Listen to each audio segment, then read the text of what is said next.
네, 안녕하세요. 네.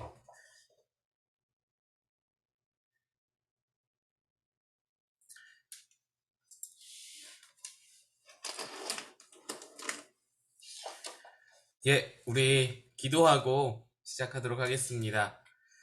기도하겠습니다.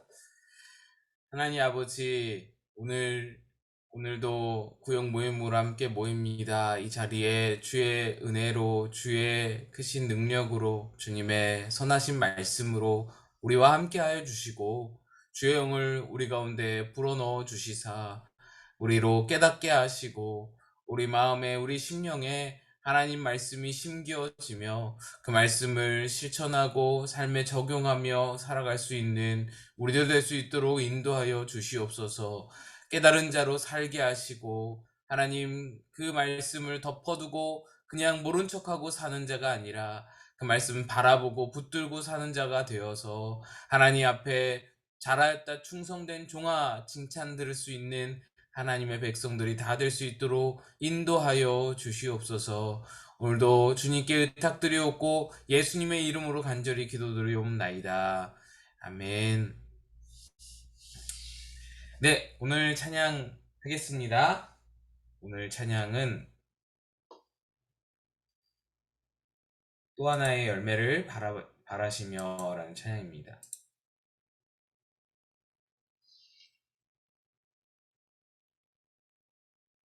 우리 함께 찬양하겠습니다.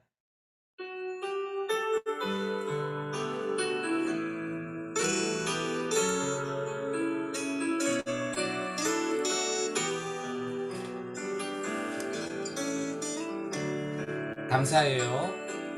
감사해요. 깨닫지 못했었는데 내가 얼마나 소중한 존재라는 걸 태초부터 지금까지 하나님의 사랑은 항상 날 향하고 있었다는 걸 고마워요. 그 사랑을 가르쳐 준 당신께 주께서 허락하신 당신께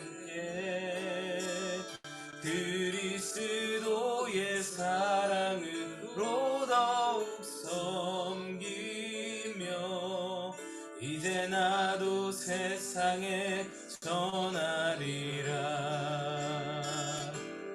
당신은 사랑받기 위해 그리고 그 사랑 전하기 위해 주께서 택하시고 이 땅에 심으셨네. 또 하나의 열매를 바라시며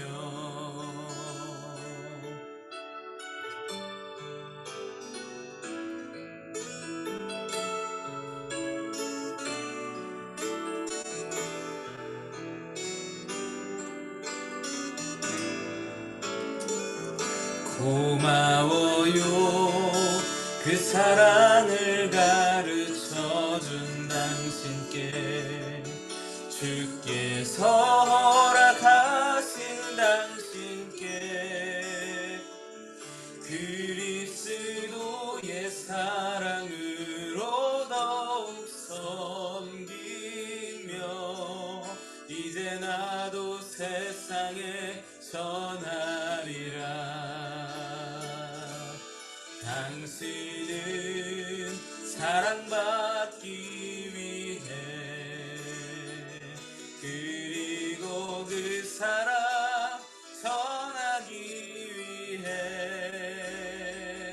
주께서 택하시고 이 땅에 심으셨네. 또 하나의 열매를 바라시며 당신은 사랑받기 위해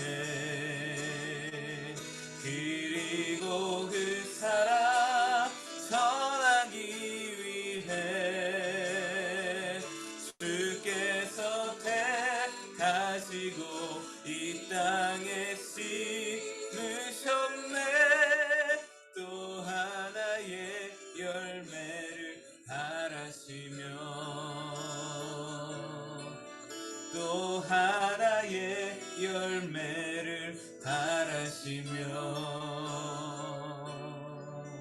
또 하나의 열매를 바라시며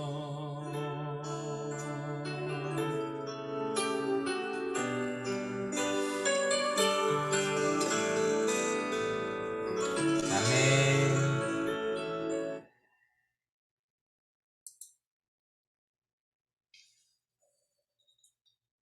예, 감사합니다. 오늘 교재를 펼쳐주시고 3과 보겠습니다. 1단원 3과. 일단은 3과의 제목이 이렇게 되어 있습니다. 42페이지고요. 남을 정죄할 자격이 없다. 남을 정죄할 자격이 없다 라고 되어 있습니다. 우리 암송구절 한번 외워보겠습니다. 마태복음 7장 1절 말씀 시작. 비판을 받지 아니하려거든 비판하지 말라. 이런 말씀입니다. 오늘 주제의 말씀이기도 한데요. 제가 한번 읽어보겠습니다. 십자가의 능력은 우리가 얼마나 큰 죄인인가를 깨닫게 합니다. 여러분, 우리가 지금 1단원 안에서 3과를 다루고 있는데요. 1단원 안에 5과까지 이렇게 있는데 1단원 자체의 주제가 뭐냐면 십자가의 능력입니다. 십자가의 능력이 우리의 삶에 어떠한 영향을 미치는가, 십자가의 능력은 우리의 삶을 어떻게 변화시키는가, 이것을 지금 다루고 있습니다. 그 중에 오늘 세 번째 챕터인데, 지난 시간에 십자가의 능력이 우리에게 어떤 능력, 어떤 그 영향을 주는가를 봤을 때 어떤 것이었냐면, 십자가의 능력은 우리로 얼마나 큰 죄인인가를 깨닫게 한다라는 내용이었습니다. 지난 2주 전에 했던 내용이. 자, 그러면 이제 여기서 이어지는데, 오늘 이제 주제로 이어질 수 있습니다. 제가 계속 읽습니다. 그렇다면 당신 자신이 죄인임을 깨달았습니까? 내가 십자가의 능력을 알고 있는지 모르는지, 예수님을 만났는지 못 만났는지는 한 가지 질문을 던져보면 알 수 있습니다. 질문입니다. 당신은 지금까지 자신보다 더 악질인 사람을 본 적이 있습니까? 더 악질인 사람이 있다면 누구인지 생각나는 대로 써보세요. 네, 굳이 써볼 필요 없어도 여러분들 머릿속에 왼수 같은 사람들, 미운 사람들, 더 악질인 사람들 생각이 나실 겁니다. 그런데 이 뒤에 이렇게 되어 있습니다. 만약에 이 질문에 생각나는 사람이 있다면 여러분은 아직 십자가의 능력을 알고 있는 것은 아닙니다. 이게 왜 그러냐면 이 유기성 목사님은 지금 이 말을 하고자 하는 거예요. 내가 용서받을 수 없는 큰 죄인임을 십자가의 능력 안에서 깨달았는데, 그 십자가가 필요할 정도로 내가 엄청난 죄인임을 내가 깨달았는데, 나보다 더 악질이고 나보다 더 벌받아 마땅하고 나보다 더 죄가 많은 저 사람을 내가 생각한다는 것 자체가 모순이라는 겁니다. 내가 진짜 씻을 수 없는 가장 큰 죄인임을 깨닫는다면 누구도 정죄하고 판단할 수 없다. 제가 한 번은 교도소에 가서 설교를 한 적이 있어요. 교도소에 가서 실제로 죄수복을 입으신 분들이 종교 시간이다라고 해서 거의 반강제로 끌려 나와서, 이제 감옥에서 이제 나와서 끌려 나와서 강당에 저기 남부구치소, 제가 잘 정확한 명칭이 기억이 안 나는데 아무튼 거기 가서 설교를 했어요. 근데 정말 많더라고요. 정말 많은 분들이 이 강당에 쫙 모여 있는데 거기서 설교를 했어요. 근데 제가 설교하기 이전에 그 봉천동 꿈꾸는 교회에서 여성 중창단이 먼저 중창을 하셨어요. 집사님들, 권사님 등으로 이루어진 여성 중창단. 근데 반응이 어마어마한 거예요. 정말 대단했어요. 이게 남성 이 교도소였는데 여성 집사님들, 권사님들이 이제 찬양을 하는데, 물론 다 애기 엄마들, 뭐 집사님, 권사님들이신데 정말 뭐라고 표현을 못 하겠어요. 군인들이 아이돌한테 막 함성 보내 지르듯이 장난이 아닌 거예요. 이분들은 지금 거룩하고 아주 진정성 있는 그런 사랑의 찬양을 부르고 있는데 난리가 난 거예요. 막 정말로 눈이 막 커져가지고 막 어떻게든 막 보려고 막 일어서서 막 환호하고 그랬어요. 그래서 야, 이게 참 여기 이곳 참 반응이 뜨겁다. 그러고 나서 제가 설교단에 딱 섰어요. 근데 설교단에 제가 서자마자 세상에 저는 그렇게 주무시는 분들을 처음 봤어요. 처음 봤어. 주무시는데 돌아가실 것 같은 거예요.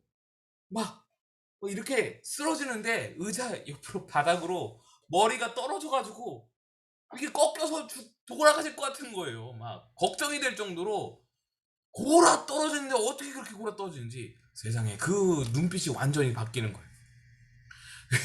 그래서 제가 그때 아무도 듣지 않는 것 같았어요. 근데 어쨌든 그 가운데서 무슨 설교를 했냐면, 여러분이나 나나 예수님이 볼 때는 똑같은 죄인이다. 제가 정말 안타까웠던 것이, 저는 정말 진심으로 말했거든요. 정말 여러분 그렇잖아요. 나나 그 교도소에 앉아있는 지금 죄를 짓고 수감 생활을 하는 그분들이나 예수님 볼 때는 도끼인 객끼인 거예요. 63빌딩에서 170과 190cm, 160과 190cm, 땅 위에서는 30cm 차이 난다고 어마어마한 키 차이라고 생각하지만 63빌딩 올라가면, 남산타워만 올라가도, 아니 어디 아파트 옥상만 올라가도 그 키 차이는 아무것도 아닌 것처럼 똑같이 보인단 말이죠.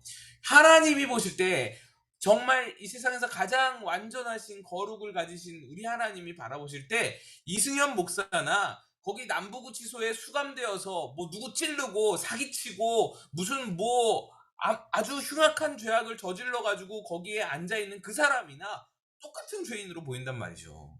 차별이 없는 거예요. 차이가 없는 거예요. 저는 이제 그거를 진심을 다해서 말하는데 뭐 거의 아무도 안 들으시더라고요. 굉장히 안타까웠어요. 이제 여성분들만 그렇게 막, 그것도 뭐 이제 나이 지긋하신 분들 봐도 막 난리를 치면서 저는 관심을 안 주던, 그래서 마음이 상했던 그런 일이 있었는데요.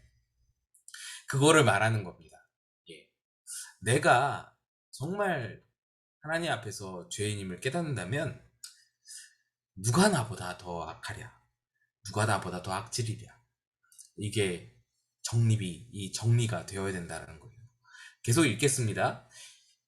42페이지 맨 마지막입니다. 십자가를 보는 눈이 뜨인 사람은 누구도 자기를 의롭다고 생각하지 않습니다.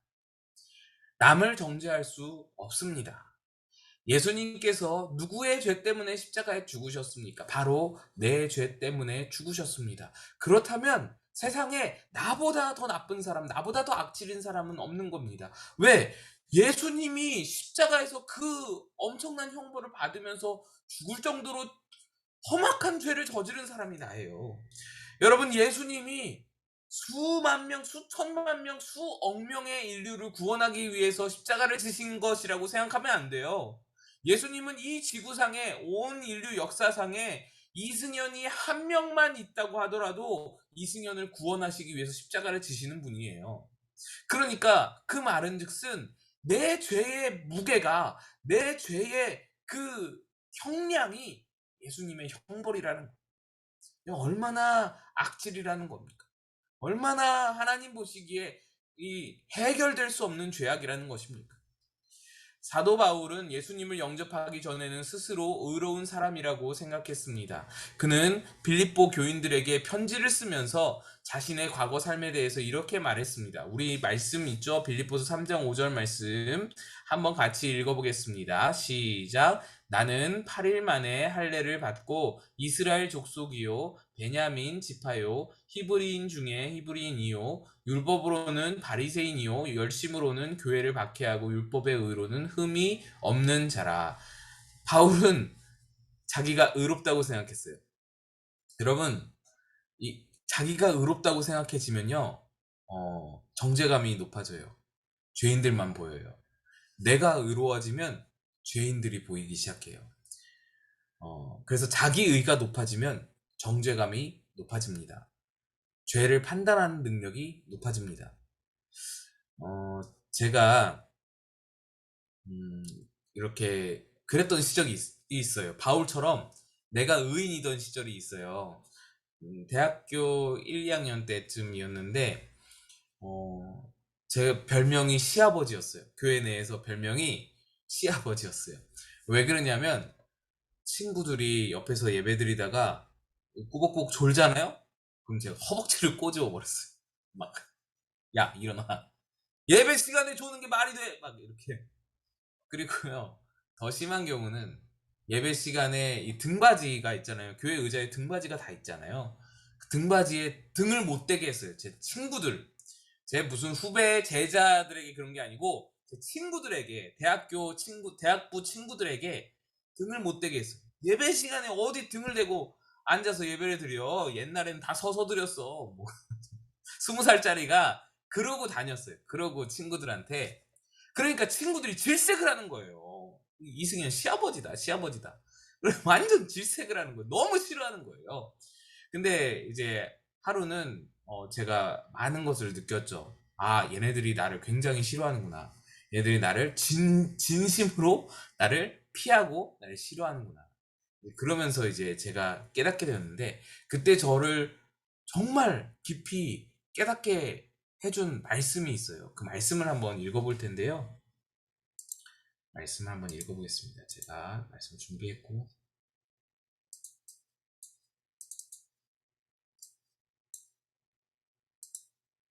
예, 요 말씀입니다. 요 말씀과 야고보서 말씀인데 한번 읽어보겠습니다. 우리 조금 길지만 함께 한번 읽어보겠습니다. 시작.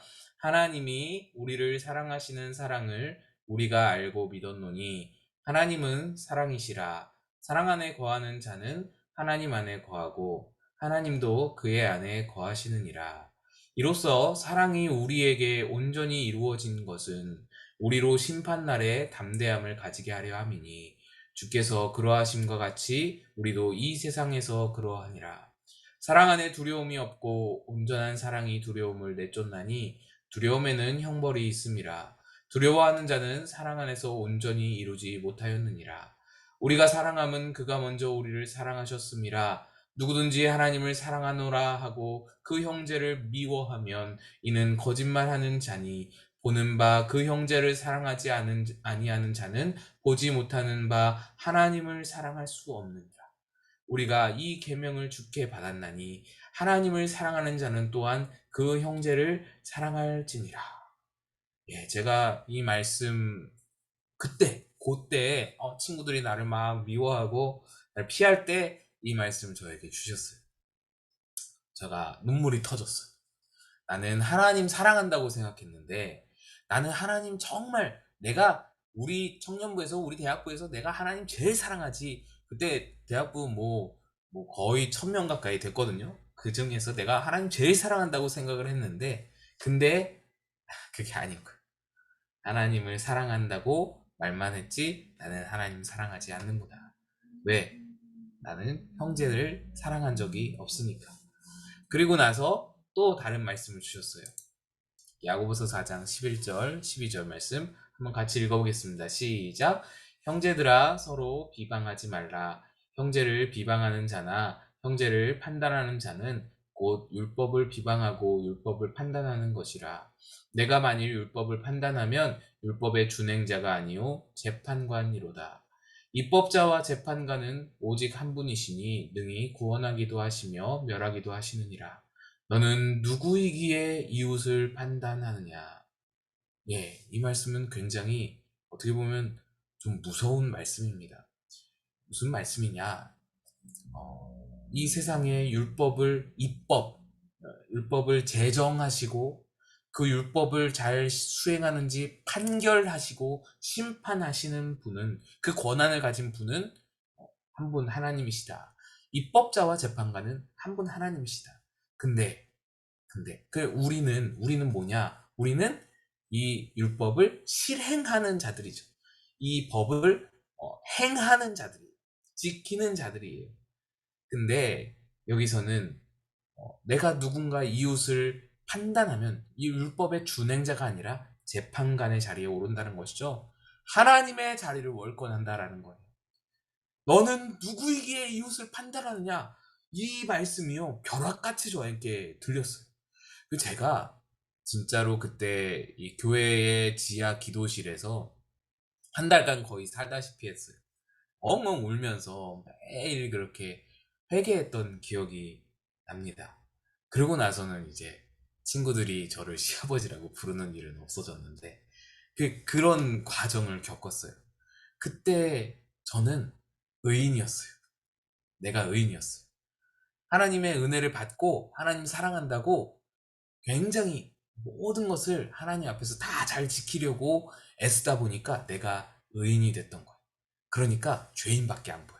모든 친구들이 사랑할 대상이 아니라 다 내가 가르치고 내가 지적하고 내가 다 내가 두드려 패서라도 그래야 이끌어야 될 대상으로 보이는 거예요.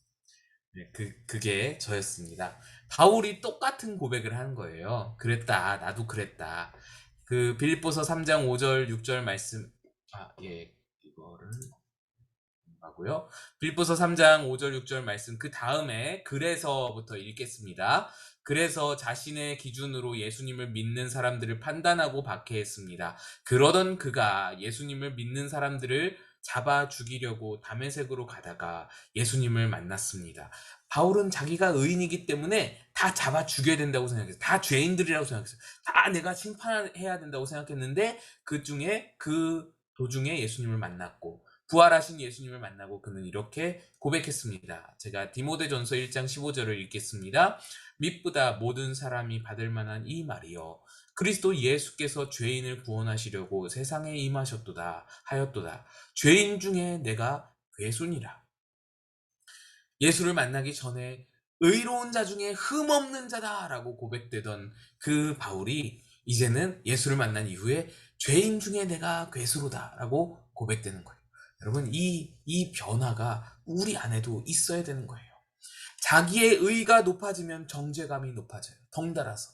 그런데 자기의 죄가 높아지면 내가 죄인이 되면 될수록 정죄감이 사라져요. 내가 의인이 될수록 죄인이 많이 보이는데 이 세상에 죄인이 가득한 세상이 되는데 내가 죄인이 되면 될수록 이 세상은 사랑할 대상으로 보이는 거예요. 이해의 대상으로 보이는 거예요. 계속해서 읽겠습니다. 사도 바울은 예수님을 만나기 전에는 자신이 의로운 사람이라고 생각했지만 예수님을 만난 후로는 자신을 죄인 중에 괴수라고 고백했습니다. 이것이 바로 십자가의 능력이며 자기 죄를 깨달은 사람의 모습입니다. 그리고 유기성 목사님의 고백이 나옵니다. 저는 예수님을 영접할 때 내가 가장 큰 죄인이구나 하고 깨달았습니다. 이것은 결코 겸손의 표현이 아닙니다. 저는 어려서부터 만나는 사람에게 착하다, 모범적이다 라는 말을 들었습니다. 그러니 저는 당연히 나는 착하고 모범생이고 세상에는 나쁘고 못된 사람들도 많다고 생각한 것입니다.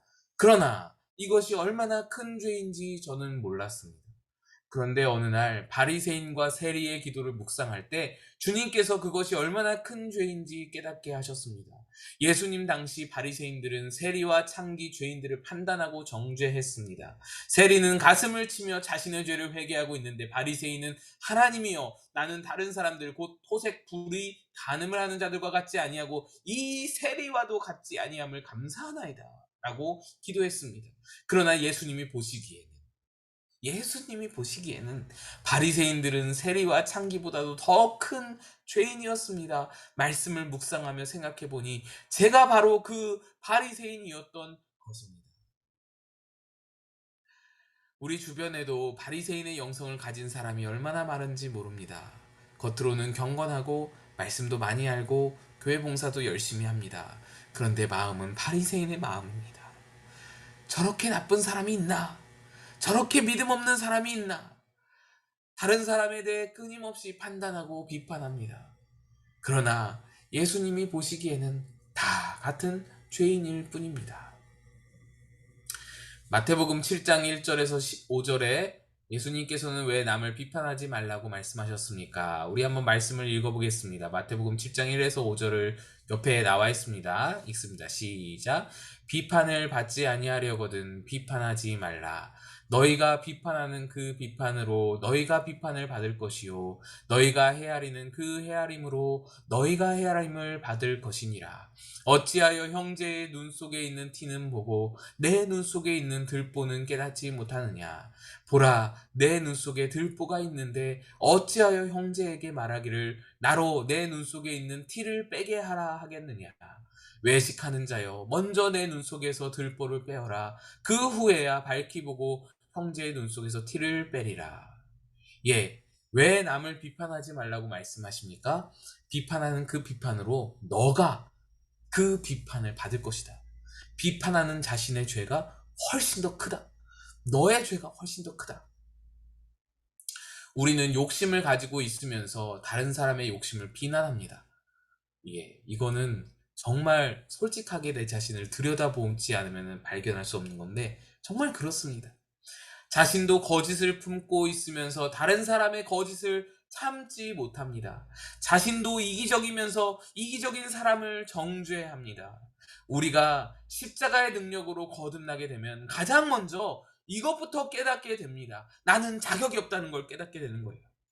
나는 저 사람을 재판할 자격이 없다. 그래서 다른 사람에 대해 할 말이 없어집니다. 예. 다시 유기성 목사님의 고백입니다. 저는 하나님 앞에 저는 목사의 자격이 없습니다. 라고 기도를 드립니다. 솔직히 말씀을 드리면 저는 정말 자격이 없습니다. 성도들은 저를 목사로 생각해 주지만 저 자신을 제가 너무나 잘 아니까 하나님 앞에서 목사라고 할 자격이 없습니다. 여러분, 예, 교회는 자격을 논하는 곳이 아니에요. 아유, 목사님, 제가 이거 할 자격이 안 돼요. 예, 목사인 저도 마찬가지예요. 그런 말씀 저한테 하지 좀 마세요. 예, 여러분들은 그러지 않으시는데 여기 안 계신 분들이 더 그러겠죠. 저한테 늘 그렇게 말씀하세요. 아우, 목사님 제가 어떻게 해요? 저는 자격이 없어요. 그렇게 말하면 저부터 이 자리를 그만두어야 되는 거예요. 저부터 자격이 없는 거예요. 제가 계속 읽겠습니다. 그런데 어느 날 안타까워 기도하는데 내가 자격이 없다고 하나님께 그렇게 기도하는데 하나님께서 제게 음성을 들려주셨습니다. 네가 목사의 자격이 없는 것을 아느냐? 예, 제가 압니다. 그러면 다른 사람을 볼 때도 그 마음으로 보아라. 하나님이 우리에게 요구하시는 건 그거라는 거예요. 그때 넘어갑니다. 그때 깨달았습니다. 하나님이 내 허물과 죄악을 그냥 덮어주시는 것은 다른 사람을 정죄하고 판단하지 않게 하시기 위함이구나. 하나님이 내 허물과 죄악을 그냥 덮어주시는 것은 너도 다른 사람을 그냥 덮어주라고 그렇게 덮어주신 것이구나. 회개하는 것을 보면 경건한 그리스도인이 더 애통하면서 회개합니다. 하나님과 친밀한 사람은 더 애통하면서 회개합니다. 하나님을 더 잘 믿는 사람이, 하나님을 더 의지하는 사람이, 하나님의 사랑을 더 많이 받은 사람이 더 애통하면서 회개합니다. 죄를 많이 짓고 사는 사람이 오히려 회개하지 않습니다. 죄가 많아서 죄악에 몰입돼 있고 죄악에 억눌려 있는 사람이 오히려 더 회개하지 않습니다. 눈물의 양으로 보면 경건한 자가 더 많은 죄를 짓는 것 같습니다. 회개하는 양으로 보면 경건한 사람이, 하나님과 더 친밀한 사람이 더 죄를 많이 짓는 것 같습니다. 그러나 사실 경건한 그리스도인이 애통하는 이유는 자기 죄를 더 많이 보는 것 때문이고, 남의 죄보다 자기 죄를 더 많이 보기 때문이고, 방탕한 자가 울지 않고 회개치 않는 것은 자기 죄를 보지 않고 남의 죄만 보기 때문입니다. 요한복음 8장 1절에서 11절을 읽고 다음 질문에 대한 답을 쓰세요. 한번 말씀 읽어보겠습니다. 요한복음 8장 1에서 11절입니다. 옆에 있죠? 읽겠습니다. 함께 읽습니다. 옆에 없어요? 아, 없어요? 아, 그래요? 질문은 있어요? 네, 질문은 있고요. 제가 읽어볼 테니까요. 말씀이 준비가 안 돼서 제가 읽어볼 테니까 여러분 한번 귀 기울여서 읽어보세요. 요한복음 8장 1에서 11절 성경 있으신 분은 찾아보시고요. 예수는 감람산으로 가시니라. 아침에 다시 성전으로 들어오시니 백성이 다 나오는지라.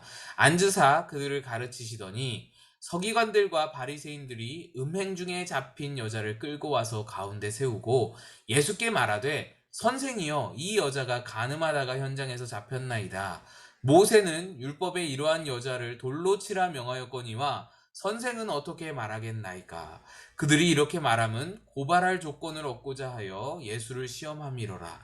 예수께서 몸을 굽히사 손가락으로 땅에 쓰시니 그들이 묻기를 맞이하니 하는지라. 이에 일어나 이르시되 너희 중에 죄 없는 자가 돌로 치라 하시고 다시 몸을 굽혀 손가락으로 땅에 쓰시니 그들이 이 말씀을 듣고 양심의 가책을 느껴 어른으로 시작하여 젊은이까지 하나씩 나가고 오직 예수와 그 가운데 섰는 여자만 남았더라.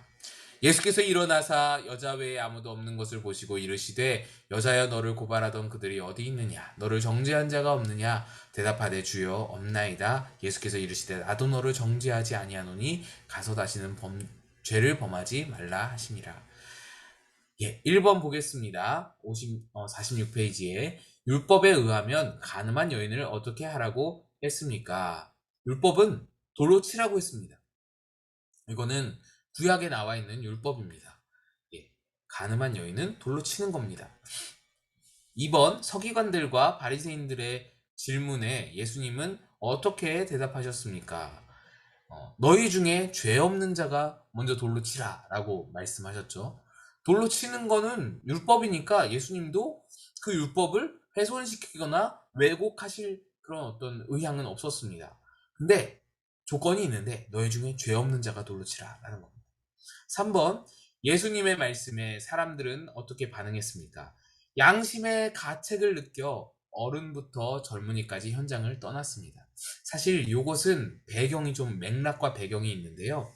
이때는 이 초막절이었거든요. 초막절 마지막 날인데 마지막 날에 밤을 새워서 올라이트 하면서 부르는 노래가 있어요. 뭐냐면 주여 우리 죄를 용서해 주세요 하는 그 죄의 용서에 대한 찬양이에요. 그리고는 회개를 해요. 기도회 같은 거를 하는 거예요.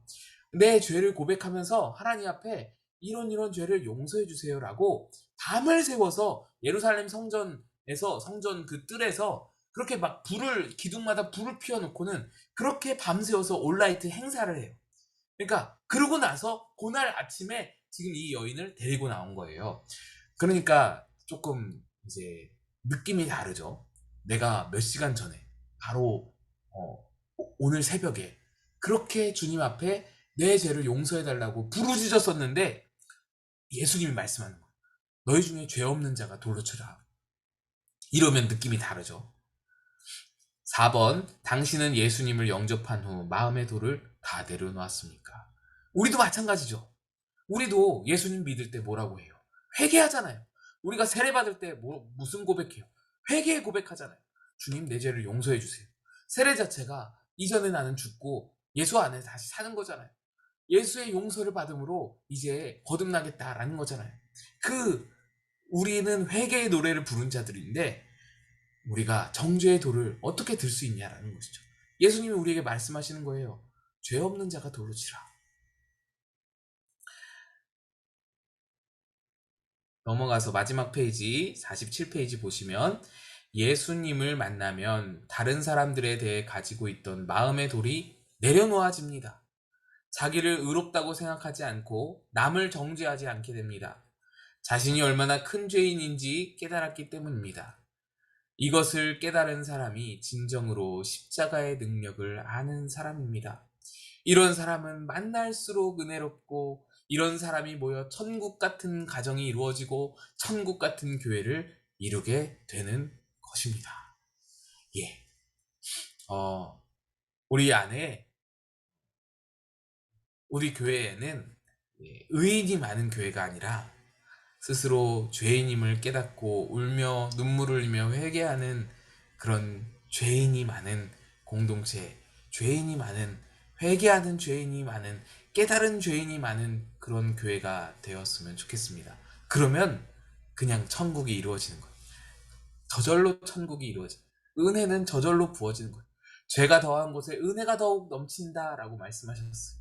네, 우리 마음 안에 이것을 깨달음으로 돌을 내려놓고 정죄의 돌을 내려놓고 내가 죄인임을 더욱 깨닫고 주님 앞에 나아가는 우리들 되기를 바랍니다. 우리 암송 구절을 한번 보겠는데요. 다다음 주 암송 구절은 이 말씀입니다. 시편 32편 1절 말씀 우리 한번 같이 읽어보겠습니다. 시작. 허물의 사함을 받고 자신의 죄가 가려진 자는 복이 있도다. 아멘. 예, 우리 마지막으로 찬양하고 그 다음에 기도하시겠습니다. 아까 불렀던 찬양 다시 한번 찬양하고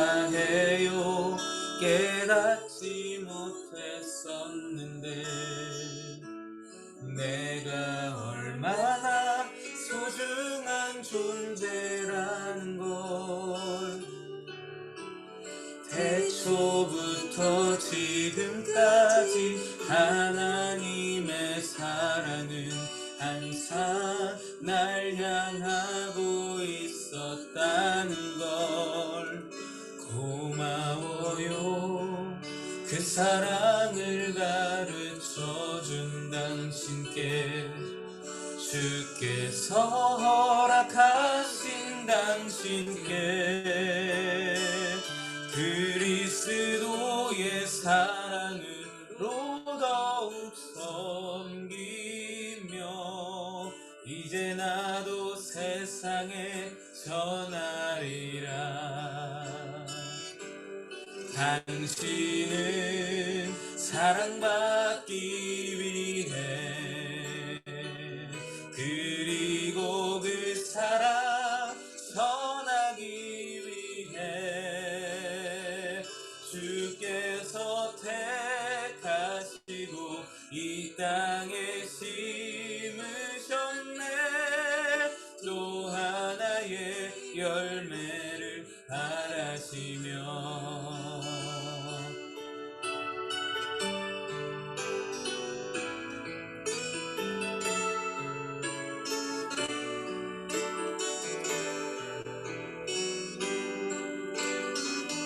고마워요 그 사랑을 가르쳐준 당신께 주께서 허락하신 당신께 그리스도의 사랑으로 더욱 섬기며 이제 나도 세상에 전하리라. 당신은 사랑받기 위해 그리고 그 사랑 전하기 위해 주께서 택하시고 이 땅에 심으셨네. 또 하나의 열매를 바라신 우리 이 시간에 같이 기도하겠습니다. 하나님, 내가 의인이 되기보다 죄인이 되어 회개하는 자가 되게 하시고 내 죄를 깨닫고 남의 죄를 향하여 돌을 던지는 자가 아니라 내 죄를 회개하는 자 되게 하여 주시옵소서. 같이 기도하면서 나아가겠습니다. 하나님 아버지, 그렇습니다. 하나님, 나는 의인이 아닌 죄인입니다. 주님 십자가에 그 형벌을 입게 한 하나님이 그 내 아들 독생자를 그렇게 처참한 십자가에 달려 죽게 하실 만큼 그렇게 험악한 죄를 저질 수 없었던 그런 죄인임을 고백합니다. 주님, 이 죄인을 용서하신 그 사랑 하나님 아버지 힘입어서 하나님 모든 사람을 향하여서 용서하며 존재하지 않는 판단하지 않는 삶의 순간을 되게 도와 주시옵소서. 주님께 부탁을 드립니다.